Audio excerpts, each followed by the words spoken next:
What does a king who lived 4,000 years ago and his son have to do with your self-care? Let's find out. I'm Sheri Traxler with ViREO Life, author of Go Forward, 28 Days to Eat, Move, and Enjoy Life God's Way.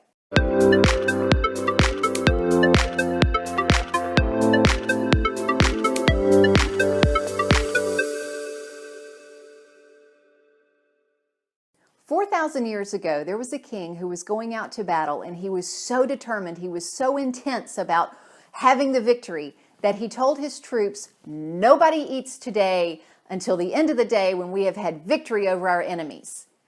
Unfortunately, his son didn't hear that decree, and the decree's punishment, if you did eat, was you were going to be killed. He called it cursed, but later on in this story, you find out he actually meant killed. Well, the son, who didn't hear the decree, was going through the forest, and he was exhausted from battle. He was hungry, so he saw this honeycomb, and so he reached in, got some honey, ate it. His energy came back, and he was ready to go to battle again. Unfortunately, at that moment, other people saw that and said, "Oh, you didn't hear what your dad said. Anybody's going to die who eats before the end of the day." Well, the son, I'm sure these were not his words, said, "My dad is stupid." 4,000 years ago, I'm sure they didn't say that. But in my vernacular, my dad is stupid. See how much more energy I have, how much more I'm able to accomplish now in battle? If it would have been so much better if he had allowed the troops to eat the spoil from the enemies, because then we would have annihilated them. We would have been so much more victorious if we had been able to do that.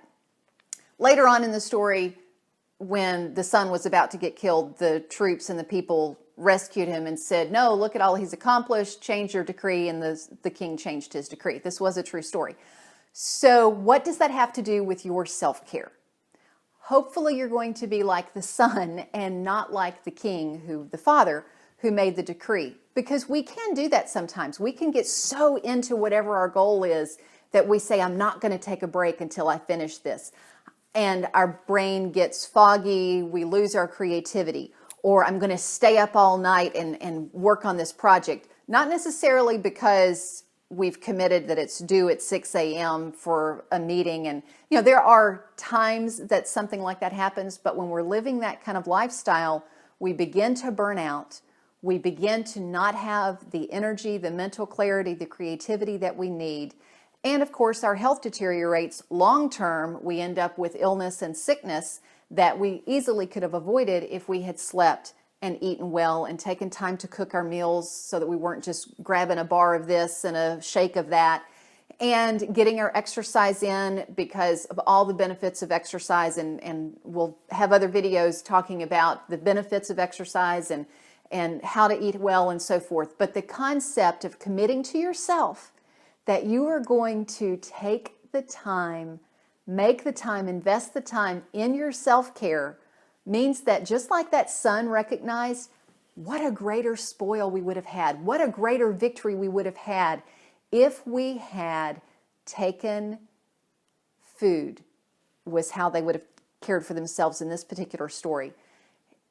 If we had slept well, if we had fill in the blank, whatever it is that you need to do for your self-care. So be like the son, not like the king, and take care of yourself. Thanks so much for watching. Remember to subscribe so that you can be the first to receive our new videos. And until next time, find your path and fulfill your potential.